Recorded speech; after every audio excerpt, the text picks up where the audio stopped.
So we have finished with the creation and displaying of a matrix. Now we have to write a program for adding two matrices that we have already discussed. So let us write a function for adding two matrices. The function name must be add. It must take two sparse matrices, sparse, and it can take them call by value or call by address. So I'll take them by call by address, though the function is not going to modify those matrices. Sparse pointer S2, two matrices it is taking. Then after adding, it should return a address to a addition matrix. So it will return a pointer to a sparse matrix. Now inside this function, I should also have one more variable for storing the addition of two matrices. So for that, I will take a pointer type object so that it is created inside heap. So first thing is a sparse matrix pointer I have taken. Then first of all, let me create the object of the sparse matrix. So sum assign, using malloc function, I have to create an object. So first of all, struct sparse pointer, then malloc function, size of, we are creating an object of sparse matrix. Yes. Then after creating an object of sparse matrix, I should also create an array for storing the elements. So this pointer, I should assign an array of elements to this one. So after adding total, how many elements may be there? At most, the number of elements will be equal to number of elements in S1 and the number of elements in S2. So for that, I should create an array of elements. So for sum of element should be assigned with an array of type element. So struct element pointer and malloc function, and the number of elements, as I said, it may be at most as at once number of elements plus S2's number of elements, and this should be multiplied with the size of a structure element. So size of struct element. Yes. So this line will create an array of elements for storing all non-zero elements in the summation matrix.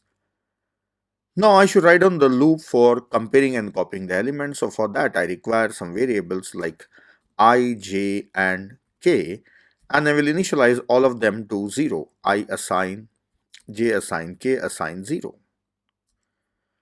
Now, as we have already discussed the procedure for comparing and copying the elements, so simply I will write down the procedure. While I is less than S1's number of non-zero elements and j is less than S2's number of non-zero elements. And while scanning through the matrices, we should compare their row numbers first, that is S1's element of I dot its row number if it is less than S2's row number, j dot I, that is row number.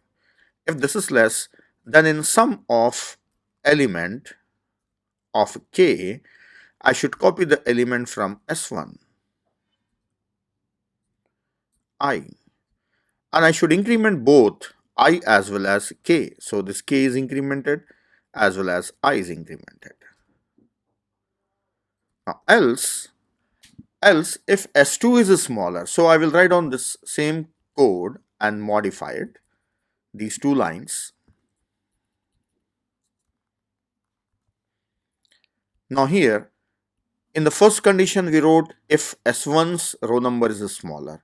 Here I will just modify this and say if S1's row number is greater. Then in sum of k plus plus, I should copy the element from S2 and this should be j. Yes, these two modifications I have done. And otherwise, if mean row numbers are same, then I should compare column numbers. So whoever column is smaller, I should copy that one. So again, I may require the same type of code but with the column number. So I will copy that code and paste it here, and I will modify it for columns. See, here it was comparing row number. So this is J, column number now, and this is also J, column number. So if S1's column number is smaller, that will be copied. Otherwise, if S1's column number is greater than S2's column number, then S2 element will be copied. Now at last, this final else means both their row numbers and column numbers are matching. If both of them are matching, then in sum of element of K, I will assign the element of first matrix, element of I, then. So when I assign this, row number and column number will be copied. So instead of copying them individually, I am writing the entire element. So row number, column number as well as element will be copied. But element, I will add it. Element of K++ should be assigned with S1's element of I plus plus its X value added with S2's element array of J++ X value. That's it. This will add both the matrices. Now this while loop will continue as long as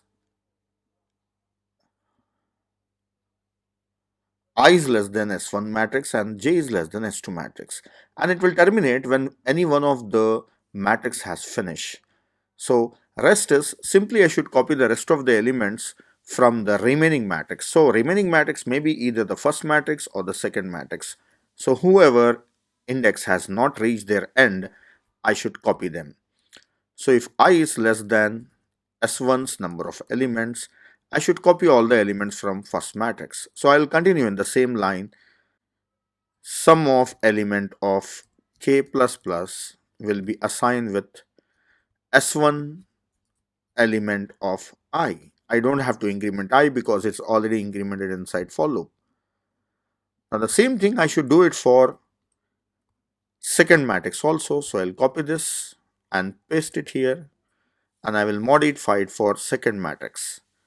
So this is J less than second matrix number of elements and J++, K++ is as it is, and this should be copying from second matrix, and here it should be J.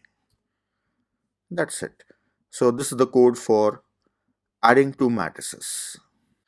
And at last, for the sum matrix, I should mention dimension. So its M should be equal to any one of the matrix dimension I can take, that is S1's M, and sum of N should be equal to any one matrix columns I can take, that is same thing. Then this K is having the number of non-zero elements. See, K is tracking the number of elements that we are storing in non-zero elements array. So K gives the number of non-zero elements. So sum of number of non-zero elements, that is num, is equals to K, is assigned with K. So that's all. Now here inside the main function, I will have two matrices. Instead of S, I will take S1, then S2, as well as I will take S3. For S3, I should take a pointer because this add function will add two matrices and returns the address of a sum matrix that will be created in heap. It is creating in heap. So this is returned by address. So here inside the main function, I will create two matrices. First create S1, then create S2. Then we will call add function by passing address of S1 and address of S2. Then the result sent by this add function, we will take it in S3. Then to this display function, I will send all three matrices one by one so that we can see their results at once on the screen. Now before calling display, here I will give a message that printf we are calling showing first matrix. So this is first matrix /n. Then this should be S1. Likewise, I will print the second matrix, so I will copy this code and paste it here. This is for the second matrix. Then this should be S2. Then after that, I will display sum matrix.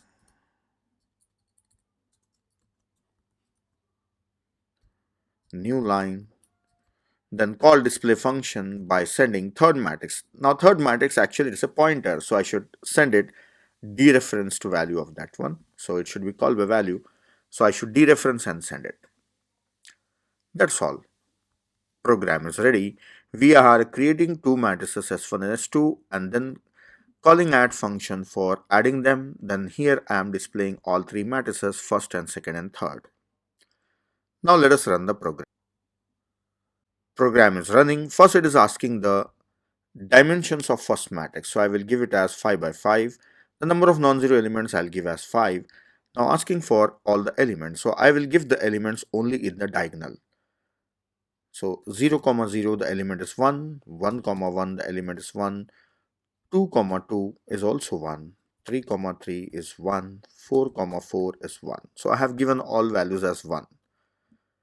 Now it's asking the dimensions of second matrix. So here also I will give the dimension as 5 cross 5 and the number of non-zero elements I'll give 5 non-zero elements. Now here I will give the elements only in the column, the non-zero elements only in first column. That is 0, 0 is 2, 1, 0 is also 2, 2, 0 is also 2, 3, 0 is also 2, 4, 0. All elements I am giving same. Now here you can see that the first matrix is all having all the elements in diagonal. Second matrix is having all the elements in first column. Here the elements are in first column. And the summation matrix, summation of these two matrices, here I got the element 3, that is the sum of 1 and 2, and the rest of the elements are as it is taken from first and the second matrix because there are no common elements. Now let me run the program once again and I will give the matrices as diagonal matrices, both of them as diagonal matrices. I'll do this quickly. Dimension of first matrix is 5 by 5 and the number of non-zero elements are 5. Now the elements are 0, 0, 1, 1, 1, 1, 2, 2 is also 1, 3, 3 is also 1, 4, 4 is also 1. Now dimension of second matrix 5 into 5 and the number of elements are non-zero elements are 5. And now I will enter only the elements in diagonal, that is 5. 1, 1 is also 5, 2, 2 is also 5, 3, 3 is also 5, 4, 4 is also 5.